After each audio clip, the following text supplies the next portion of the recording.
Hello, and welcome to Papi Approved Movies. My name is Papi. And I'm Natalie. In our podcast, we'll review and critique my favorite PG-13 movies. Movies that I wasn't allowed to watch until I turned 13. Once a month, Natalie and I will watch a new PG-13 movie. And I'll see if Papi's movies live up to the hype. Which, of course, they will. Today we're going to be watching Johnny Dangerously.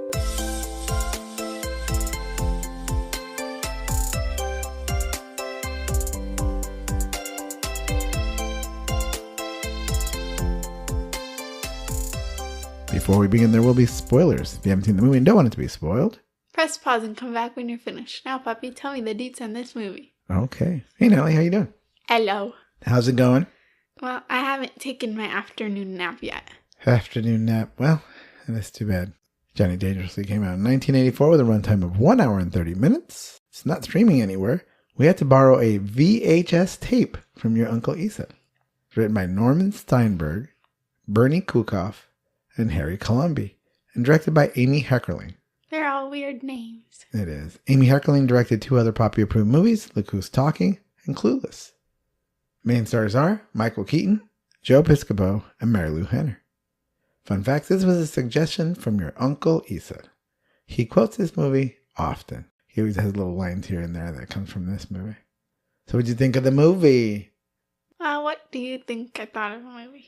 You know, I would say that Tio Isa asked us to watch this movie about 2 years ago. Yeah, he was one of the last people that we got suggestions from that we haven't done because I didn't think you were going to like it. So rewatching it, I thought it was pretty good. I enjoyed it. I thought you probably would give it like a 2-star. I'd give it a 4.5 star. 4.5 stars!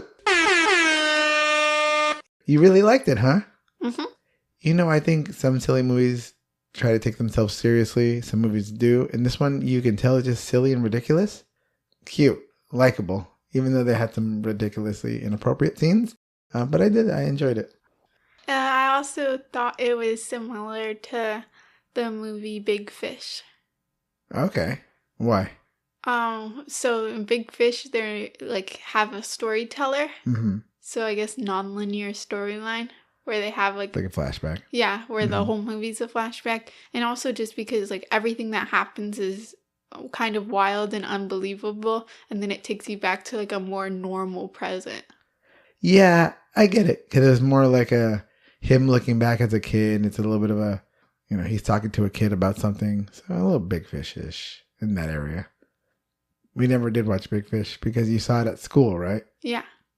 That's the first movie Mom and I watched together. I took her out when we were friends. But I think she was in love with me by then. I don't know. I don't know about that one. Probably. Why don't I get into the recap? Okay. Before we get to the recap, do you know what's coming up on July 27th? Grandma's birthday? Yes. But anything else? No. We're releasing our 100th episode. Yahoo! Although we're really on episode 163. But Mom and Sophia's episodes don't count. For our 100th episode, we want to hear from you, our loyal listeners. We'd like to hear some of your questions. Email us your questions to papiapprovedmovies@gmail.com or post them in the comment section of Maniac Mamacita's Facebook or Instagram posts about our 100th episode. We'll read and answer them live on the podcast. If you send us a voice message, we'll even splice it into the episode. And that's not it. We're also going to have a prize giveaway. That's right. Everyone who sends us an email or comments on Maniac Mamacita's post will be put into a raffle to win an official Papi Approved Movies hoodie with brand new artwork by Natalie herself. I want one. Fine. I'll buy you one too. Thanks. The deadline for the submissions is July 1st. We can't wait to hear your questions. Okay, let's get back to the episode. The movie begins in a pet shop in 1936. Kid comes in and tries to steal a puppy. The owner, Johnny Kelly, stops him and tells him that crime doesn't pay. He begins to tell him the story of his life. I don't know why he would steal a dog. He wanted a puppy. Maybe not, but there's so many strays out there. I feel like you could just grab one off the street. Yeah, I don't think stealing animals is a common thing. I don't know why they decided to do a pet shop. He could have been the owner of anything, right? I guess because of the bird. Yeah, I guess there is the bird and the bird talks and stuff like that. We flash back to 1910, and Johnny's a kid on the street hustling to make ends meet. He sells papers, and a neighborhood kid tries to take his corner. Johnny and the boy get into a fight, and Johnny beats the kid up. A local gangster, Dundee, watches the whole thing. He calls Johnny over and asks him to do a job for him. He'll pay him $50 to do it. Johnny says no because it would kill his mom if he chooses to break the law. I think this is a good part of the movie because I feel like in a lot of movies, we see a kid that's going down the wrong path and then some hero comes in and is like, no, kid, this is, especially with the movies where they have teachers and stuff where they like take them away from that path. Right. And this is like the opposite. It's like where someone promotes them down that path, which I think is more realistic. Yeah, the only other adult other than his mom, who isn't really a part of his upbringing, right? Because she's always working hard and she's always sick. And this one guy says, hey, I'll give you $50 if you help me out. Johnny goes home and sees his mother and his little brother, Tommy. His father was a criminal and was killed on the electric chair. As Johnny walks in, Ma's doctor comes out and tells Johnny his mom is sick and needs an operation. Luckily, the operation's on sale and costs only $49.95. Ma Kelly's very ill but works night and day doing laundry. Meanwhile, I wonder if that's accurate to the money back then. $49.95? I don't know. It seems like a lot of money. 1910. I mean, that's a long time ago. I don't know if an operation was $50. But he was going to get $50 just to like bring guns into the club. And of course, the operation is the exact same price as, what he was going to make that night. Meanwhile, Tommy's studying to be a lawyer. Johnny decides to work for Dundee to pay his mom's operation. And then all the operations are like really silly, right? They're like, it's your mom's spleen. Like, what's wrong with it? It's like, we don't know. It's missing. We have to find it. They have to do an operation to find it. Yeah. The one scene that makes me laugh every time is that he always acts like he's going to punch his mom. And like his mom is almost always knocked out. Like he always go, think fast, mom. And he like swings at her, right? And like she almost falls. I think that is so funny. Like who would do that to their mother? That's my favorite part of the whole movie. He does it a couple of times. And then she's like, oh, this boy, I would kill him if he did. He wasn't my boy. But it's like every time, think fast, mom. And he like pretends to like punch her in the face. You know what I mean? I don't know. That's my favorite part of the whole movie. But he loves his mom, but he acts like he wants to punch her out. Which is kind of what I do to you every time I see you. Yeah, and then mom gets mad at you because you do it in public, and they think that she's worried that people are going to be like, wow, he just almost punched his daughter. At all times, I always put my fist up, ready to show the whole world I'm going to punch you and your sister out. And mom doesn't like that. And she hates it when I do it to her. She doesn't appreciate it. Yeah, it's funny. We see Dundee and his gang go to Club 25, a gambling joint owned by rival gangster Maroney. Johnny comes in and passes out guns to the Dundee gang, and they stick up the joint. Johnny goes into action fighting and doing acrobatics. He warns Dundee when Maroney shoots at him. Luckily, the bullet hits his cigarette case, and Johnny takes away the gun. Dundee loves his new little gangster, who takes on the nickname of Johnny Dangerously. Wow, that's a pretty good name, right? Johnny Dangerously? I didn't think dangerously was a word. Yeah. The adverb of dangerous, right? Dangerously. When you do something in a dangerous way. I don't think it's real. It's real. Time passes and Johnny's mom needs a new operation. Johnny decides to go back to work with Dundee again. This time Johnny stays with the gang and becomes a big shot making good money. The whole neighborhood knows this, except for his mom and Tommy. Johnny goes to visit mom and his brother, and he says he met a girl named Sally, and he wants to leave law school to get married with her and start a family. Ma Kelly asks Johnny to talk to him, and Johnny invites him to his house later for a talk.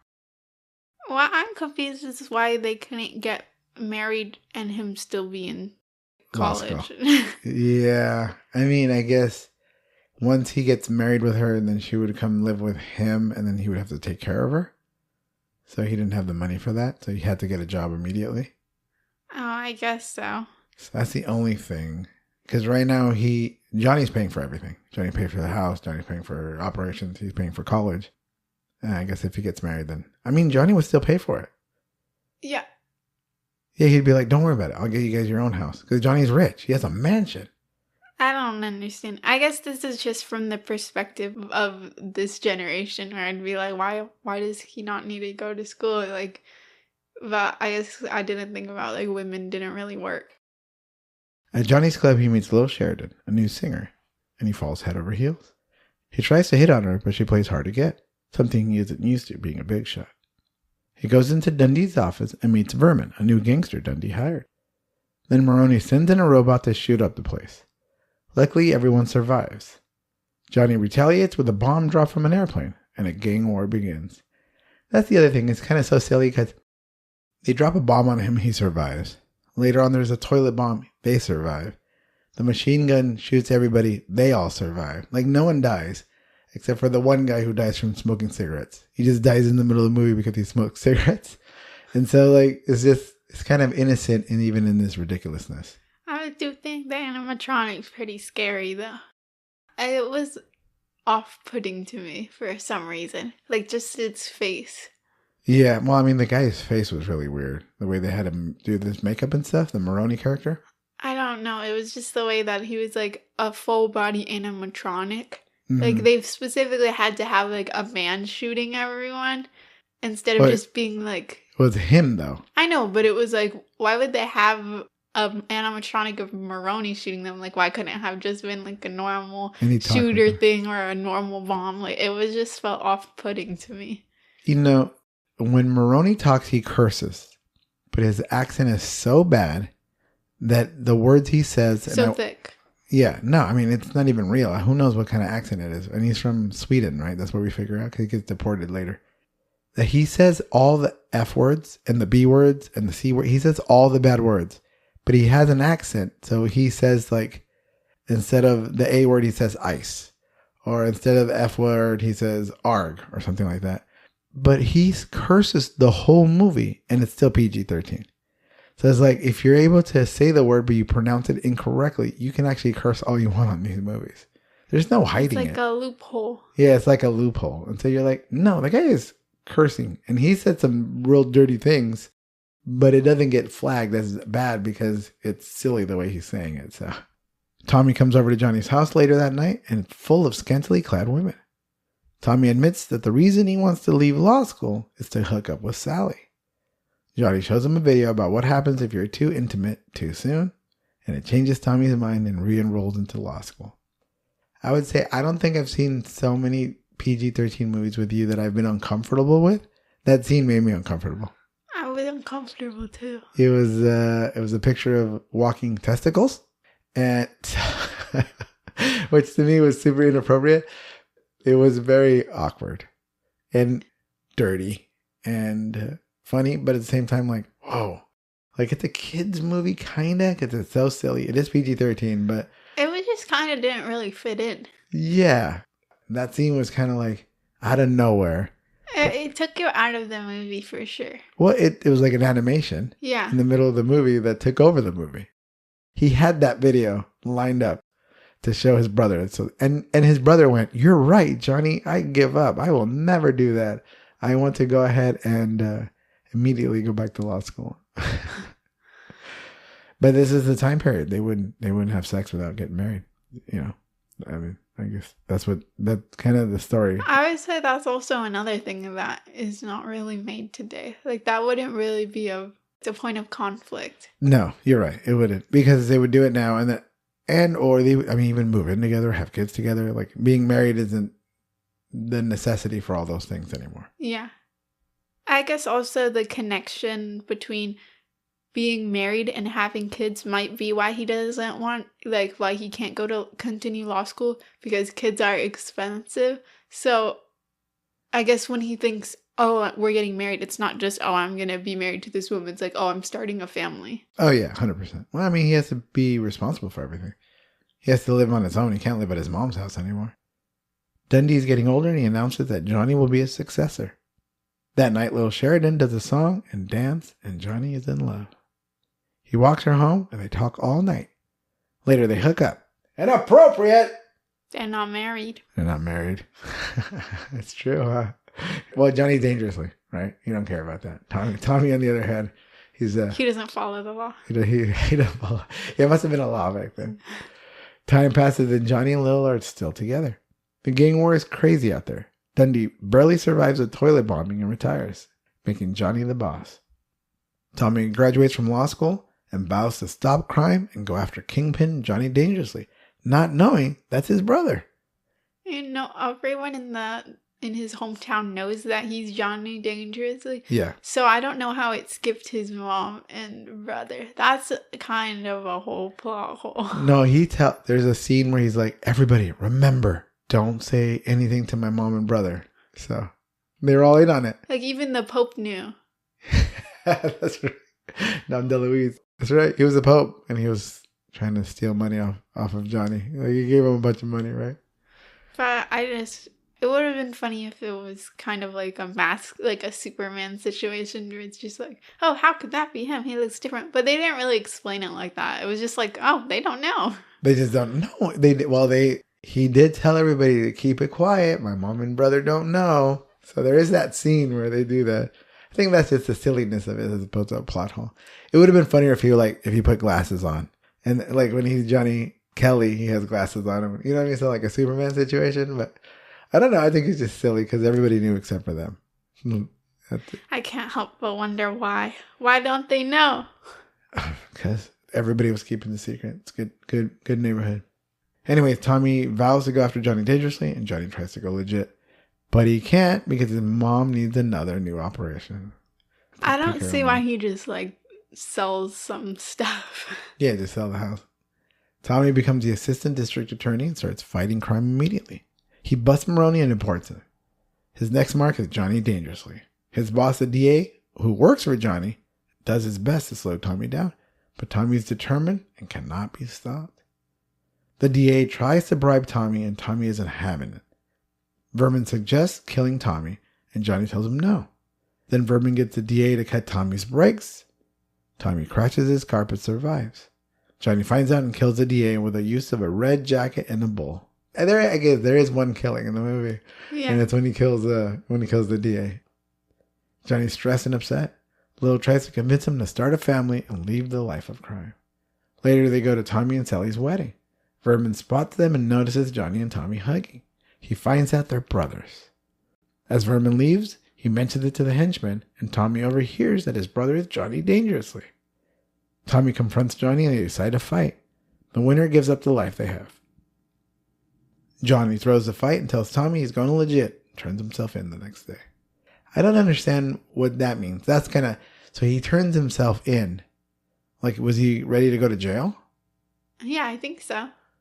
But I don't think he was going to go to jail. I mean, he just wanted to go legit. That means like his business is just going to be legal from now on.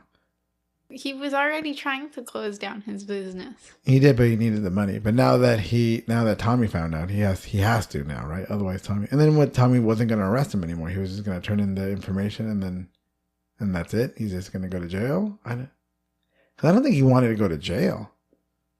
No, I think he turned himself in to go to jail. Maybe. Vermin tells Johnny and his crew that he knows that Tommy's his brother. Johnny admits it and says he's going to the police commissioner to come clean. Then there's a smoking PSA. Do you like that little commercial about smoking, how bad it is? It was kind of funny. What do you think? Just because the guy died? Yeah, remember and you, boys and girls watching this movie, smoking's bad. It's not cool. It's really bad for you. He kind of like talks to the audience, like breaks the fourth wall.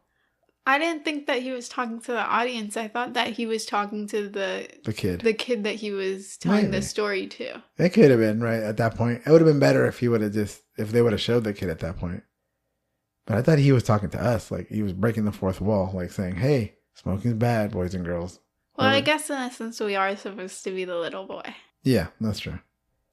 When Johnny gets to the commissioner's office, the commissioner's dead. Then Johnny's knocked out by Vermin and framed for the murder. Vermin takes Johnny's cigarette case that Dundee gave him, and he bounces. A cleaning lady sees Vermin, so he bribes her to keep her quiet. So the cleaning lady says 30, 40 racist comments about it was really bad. Like this, and I just think at this point in time, people thought all of that was really funny. I don't think that would be me now. I don't even remember her saying that. Yeah, Was it translated? No, I don't think you know those slurs. I think they're for like Italian Americans. Uh-huh. And so I don't think that's something that's common now as it was back then, because it's weird because now you see the Italian immigrants and Irish immigrants, they're not the ones that people are like Racist, demonizing. Yeah, exactly. They're definitely, they're all part white now, right? In quotation marks, because they are white, but not really. They're all from different countries, but they're the acceptable immigrants now. But back then they were hated. They had groups that were against Italian Americans coming over, Irish Americans coming over, Polish Americans. So there was racist slurs for them.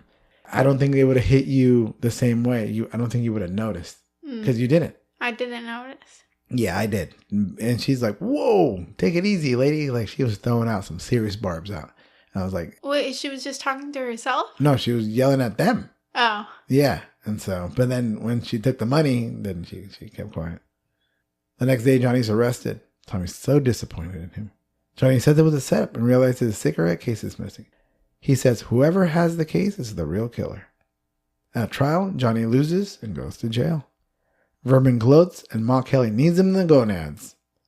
Vermin drops Johnny's cigarette lighter and Tommy realizes that Johnny was set up. Ma Kelly says, this is a trick that Johnny taught me. And then like knees him right in the gonads. Like she pretends to like gonna punch him in the face and then hits him in the gonads. Who's Ma Kelly? The mom. Well, there's only one mom in the whole show. Come on now. In jail, Johnny's a celebrity. Even the warden loves him. Lil visits Johnny and he tells her to spy on Vermin for him. Tommy works night and day to get Johnny out of jail. Then Ma Kelly goes to the cleaning lady's house and pays her money to come clean about Vermin. It is interesting that when you get to a certain level of evilness, then you become sort of a celebrity. Like they even had his neighbor was Al Capone in the movie. Yeah. And I think that's also another example of like there's so many books where everyone's like, wow, Al Capone's so cool. Like he did this when really he's like a criminal, like at the end of it. But sure. It is interesting that it kind of is a loop where you go all the way to bad, and then at a certain point you're so bad and then you start becoming like popular. Yeah, I see what you mean. Like they're infamously cool. Yeah. So then even that, it's like bad to cool. Mom gives Tommy the information she gets from the cleaning lady, and he goes and issues a subpoena to Vermin. Vermin decides to kill Tommy at the theater that night. Lil overhears and sends a parrot with the news to Johnny. Johnny starts a riot and asks to go to the electric chair that night. With the help of a priest and Lil, Johnny escapes. Meanwhile, Vermin sets up his kill shot for Tommy at the movie theater. Johnny gets to the theater, but not before Vermin gets a shot off. Johnny shoots back, hitting Vermin. I like the scene where he hears from the parrot because yeah, the grapevine. Yeah, every single person hears it and it's like a game of telephone and it gets worse and worse and then he hears it and he's like, oh, and he knows it like exactly. But it's just so ridiculous that he understands it, but also that the parrot could have just gone to the other side of the table and told him. Yeah. Well, what was the point of having to go play telephone, you're saying? Yeah. Yeah, it's just funny. Well, the best part is Johnny's like, because he gets it. It's not what he heard. It's obviously, but he's like, I know this game. Like, I know the code or how to break it. So it's pretty funny. Anyway, so he hits Vermin with a shot. Doesn't kill him, right? Cops come and exonerate Johnny and arrest Vermin. And they let Johnny go. They're like, it's good. It's fine. We're fans. Yeah, we're fans.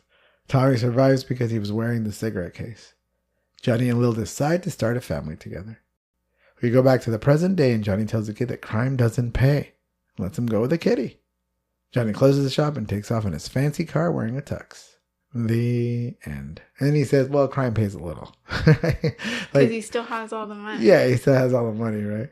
Well, and it's also like the kid got what he wanted. He still got away with an animal. But he said, you're right, mister. I'll never do a crime again. So he did learn his lesson. So that kid's going to be a thug and now he's going to be the best. So actually what I was saying before where there's this character in a story and they're doing bad and then someone leads them that way, that's Johnny. He leads him, no, he doesn't lead him in the bad way. Yeah, but I'm saying in most stories they have a character lead him the good way. And that's Johnny in this case, yeah. Although at the end he gives him the kitty, so I don't know. Could this movie still be made today? I don't know. It's kind of strange because it's in two different times. Right. And all of it, it's not the time that we're in, right? Yeah. So it's kind of difficult to say that when they know that we're like in the past. So how can you be accurate about these things without having that in a flashback to the past? Then it wouldn't be a flashback to the past, would it? Yeah, I don't know. Some jokes or stuff were like that.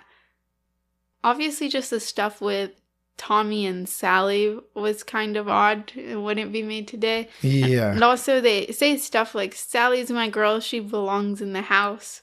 Or then Sally will say, I'm his girl, so he makes the decisions in the relationship. But it's more like a joke. Yeah. So that kind of plays into the fact that they're making fun of the sexism of the time. Right. But it's still like kind of... You're right. I think maybe it's less of a funny thing, but I think they are making fun of the time period as opposed to the activity. Yeah. Yeah. And also, I would say, now I'm thinking 80s, right, when this movie came out. I don't think they would ever think that. And it's not just that they're making fun of Tommy, but they're also kind of making fun of Sally. Like, oh, she's just like a robot. She just follows what he does. Like, she's just kind of dumb and is like, yeah, I follow the relationship. That he's supposed to make the decisions. I'm in the relationship. So it's kind of being like, oh, like women back in this time were kind of dumb.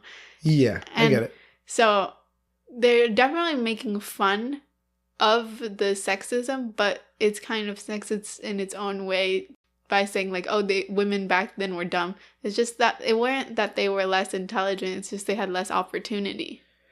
Yeah, I see what you mean. Like, her portrayal is different than her making fun of the sexism at the time. Yeah. Because she was still... she was still kind of a ditzy... Yeah. She really didn't have any... archetype. Yeah. She didn't really have any redeeming quality at all. Anything else? They have a lot of jokes about disabled people. Yeah. So the first one is at the very beginning where... the other paper boy that Johnny is competing with, who I actually wrote down his name for some reason. His name was Danny Herman. I wrote it too? Yeah. And I thought he was Vermin. I don't know why they would like give him a name like that. It made me think he was going to be important later. Yeah, I thought he was Vermin. I looked back and they have different names. Because maybe they call him Vermin now, but Vermin, Herman. I think it was like... maybe that's an Easter egg that we're supposed to catch, like that they're the same person. I thought, because he's like, you remember him from the streets? And he's kind of like, ugh, I don't like this guy. I thought he was the kid, but he did have a different name. So anyways, what about him? He cut the service dog's leash off of a blind man, and then the blind man gets like hit by a car and dies. I mean, that's pretty funny. Remember we always talk about it only takes you about 10 seconds to like try to reveal what kind of character he is? If he like cuts the leash off of a service dog of a blind man, that's like the worst kind of human ever. But it's like they had to kill this blind man. Yeah. Why not like the dog? Oh, look at you. We're going to get emails over that. Natalie prefers killing dogs over humans. Well, that's what we talked about before. How do you make someone a bad character? They abuse animals. Like kicking a dog or throwing them off a bridge. Yes. But I don't know why they would make him such an evil character to not have him. And the other one was the newspaper guy who keeps getting hit in the head? Yeah, something keeps dropping on him and he keeps switching disabilities. But he couldn't see that he was deaf? Yeah. Yeah, and then he could hear, and then he was blind. And then there was a point where he was like, he just couldn't do anything. Yeah. So they're always like making fun. I think he might have been the same man. It was the same man who kept getting hit by the newspaper stacks. And then Johnny is also like, I like these on a woman, referring to Lil's like boobs. Sure. Which is like... There's a lot of innuendo. A lot in the movie. I would say the movies back then would be full of silly, and a lot of sexual humor. And there was so much innuendo in this movie. I mean, the video itself wasn't even innuendo. It was straight, like, dirty. Uh-huh. And still, like, in a jokey, kid, like, would laugh situation. But anyways, he's supposed to be, like, charming. So it was kind of weird that he hit on her this way in, like, a very stereotypical sexual harassment way. Sure. It's almost like it's from the perspective of a man, kind of like, oh, this is what girls think is funny. This is good. This is what girls love. Yeah. Yeah. This is what charms Lil, which I don't find to be accurate. So when he like hits on her, then she's like, "Ew, no, don't talk to me." But then she always kind of winks at the camera. So she is playing hard to get. Yeah. That was at least a tactic in this movie. I think that you don't think there is hard to get. No, I don't think so. Once a girl says no, that isn't her playing hard to get. Do you think hard to get is sexual harassment time? Yeah. Well, I think it depends. Like, there's a difference between someone being like, stop, please stop talking to me. And then, like, there's people that play back. Like, it'll be like, ugh, stop it. And then they, like, touch your arm. He says, you're just playing hard to get. But then she is, right? Like, she looks at the camera, she does, like, the wink. She kind of, like, once he walks away, she kind of, like, does, like, the faces that you can see. So she's interested in him. But when I was watching this movie, I was thinking of you, as I tend to now, as we watch movies. And go, I don't think you're going to think that's cool. You're going to think that he is too aggressive in trying to pick up on her. I also think that hard to get. It depends on, like, how is the guy acting or whoever is the one that's, like, making the moves acting. So if it's, like, if they're being nice and being like, wow, you're so pretty. And then the girl's like, ugh, no, leave me alone. Then maybe they'll be like, aw, come on, you're just, like, hard to get. But versus someone being like, I like your boobs. And then the woman's like, no thanks, like, you're weird. And then he's like, no, I know you want me. Like, there's a big difference between someone acting, like, nice versus someone acting, like, a little bit, like, forceful. I think it's the force that he comes at that makes me a bit uncomfortable with I would say I don't know how kids do it now. It's a different generation, obviously. Now I don't know how anyone plays hard to get. I don't think that's a game anymore, because I don't think men can assume that anymore, because they're just going to get yelled at for it. I don't think it was really ever a game. I kind of have... Oh, of course it's a game. I know, but I have a theory that people were like, oh, she's playing hard to get for their, like, ego. That they're like, oh... Oh, yeah. I agree with you. I do. You're like, oh, she don't like me? Please. I'm way too great for her not to like me, right? It's an ego trying to soften situation. I get that. But there was a game. There was a game. Girls would do that. And they're like, you don't want to act like you totally into him, because then he'll just think you're like just easy to pick up on, and they'll think less of you or whatever. There was a game. I don't know if that game is allowed to be played anymore. I think it shows a lack of emotional maturity. It is. You're right. You're like, not. If you were just being like a normal person, you'd be like, I like you too. Yeah, I know. So I guess that's how it is. Maybe you guys are more emotionally invested in knowledge of each other. Because I'd be like, she obviously loves me. Or you get to the point where you're like, oh, I don't know. I think she likes me. But what if I try to kiss her and she punches me right in the nose?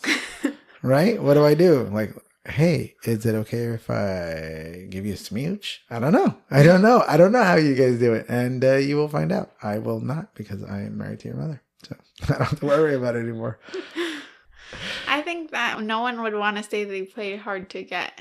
Well, because that means that they were already got. Do you know what I mean? Like, I think they would have been like, no, but like after a while, he just wouldn't leave me alone. But if someone was like, I liked him the whole time, but I was just pretending, then they seem kind of like, oh, he caught you from the beginning. It's the whole thing of the fear of they don't want to look easy to get. By telling the story that they already liked someone before, then they would be saying that they were easy to get. Ask 5 adults that are married and go, all right, did she play hard to get? They're going to be like, yes. I bet ask the women. Yeah, obviously. We're asking both of them at the same time. I think the guy would say yes, and then she'd be like, no. I would also say, didn't like him. I would also hear like, I didn't really like him at first, but then he like grew on me. They do say that you have a crush on a coworker just because you're like near them so much. So maybe that actually there is some truth of it. like, oh, he just wouldn't leave me alone. Eventually I was just spending so much time with him that I started liking him. I think that's the story of every couple that's together. He's like, I don't know, he seemed too brash, I don't know. And then afterwards, like, I love him with all my heart. Anything else about not being made today, or any of your notes? Yeah, I had one more, and it was a joke that just aged poorly. Okay, what is it? It's that they were holding like a gun, and then the person's like, "This gun's so powerful, it can practically shoot through schools." Yeah, that's right. Not a good joke. And it's not even as... So, like, saying, like, "Oh, I'm his woman, I don't have a brain," or something like that. That's obviously bad back then and back now. This one, it's kind of, like, in a ridiculous, goofy way. Like, yeah, it's over the top. It's over the top. Now it doesn't seem so over the top. No, sadly, it's something... Yeah. So I think it's a different kind of, like, wouldn't be made today, whereas it wasn't that people didn't care that it was wrong. It's just that it wasn't wrong. Well, it wasn't real, I guess. Yeah. I mean, they probably wouldn't have the school shootings, or if they did, they were so rare. You know what I mean? Yeah. Or maybe they never had them. I don't know. I don't know when the first one was, but you're right. That's something that definitely wouldn't be funny anymore. Yeah. That joke doesn't hit. Yeah. It's just dark now. But in the past, it wasn't dark. It was just like slapstick. It's just so over the top that it's funny. Well, now it's not that I would say much like that. When you see that, like, let's say you envision it shoots through a school, you would think it shoots like through the brick of the school, maybe hits the bell and the kids watch it fly by. And now if you think of it, it'd be like hitting kids or hitting teachers. It's much darker. Yeah, much darker. Yeah. You're right. Yeah, totally. That's a perfect answer to something that wouldn't be made today. Anything else? No. Does it pass the Bechdel test? I don't think so. Yeah, I don't think so either. Bechdel test is a test to check for female representation in movies. There are 3 criteria. Criteria number 1, are there 2 or more named females? Yeah, there's Lil, and then there's Sally, Mm-hmm. and then I don't know if the mom has a name. Ma Kelly. Ma Kelly, but we don't know her first name. But that's kind of how they called her. And then the cleaning lady does have a name. Yeah, it was kind of a weird name, but she does have it. All right. Criteria number 2, do they talk to each other? Actually, they do. So Ma Kelly talks to the cleaning lady. Right. Lil doesn't talk to any other women. No, I don't think so. believe she does. Maybe Ma, or Sally talks to Ma. I do think she is kind of a fun character, though. I wouldn't say that she's a weak woman, but I wouldn't say she's a strong one either. Nah, well, she kind of had... She had her own ambitions. She Right. was a singer. She did want to start a family, so she had dreams for her own future of like being a mom. And then she's also seen as this like kind of figure, like sexual figure, but it also shows that like, oh, she's more than that. She still wants a life outside of that. I think that's pretty nice. All right, so she's definitely not a useless person. Which no, makes she me does play happy. a role, and she kind of tries to transform Johnny, but he tries to tell him like, let's settle down, like maybe stop being evil. Yeah, maybe stop doing all these bad things. Criteria number 3, do you talk to each other about anything more than a man? Not really. Yeah, I don't think they do. Sally as a character actually doesn't speak unless spoken to. Yeah. Or as or ask the question. Yeah, she's kind of an ad lib to Johnny in all her texts. Like he'll be like, "Oh, this is my wife," and she'll be like, "Yeah, I'm his wife." You know, like kind of like a backup ad libber. Yeah. And Lil doesn't talk to other women.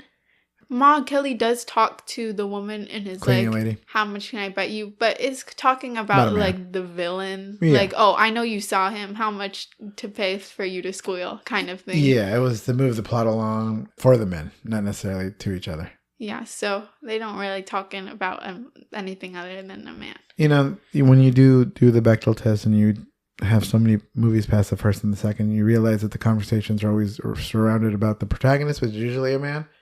And it makes sense why there's multiple criteria, because that women are being used as plot devices, like furniture. Yeah. Just to move the story along.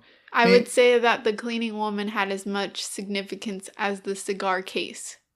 Maybe less. Less, because the cigarette case actually proved to Tommy that Johnny was innocent. And it also like saved people's lives. Yeah, It was a saved symbol Dundee, of the power because Mhm. Vermin wanted it so badly. Yeah. And like cleaning lady's just like she's Or Sally. yeah. Either of them, had less importance than the cigarette case. I do think it's fine to have characters like that, but need it's 'em. strange that it's only ever women.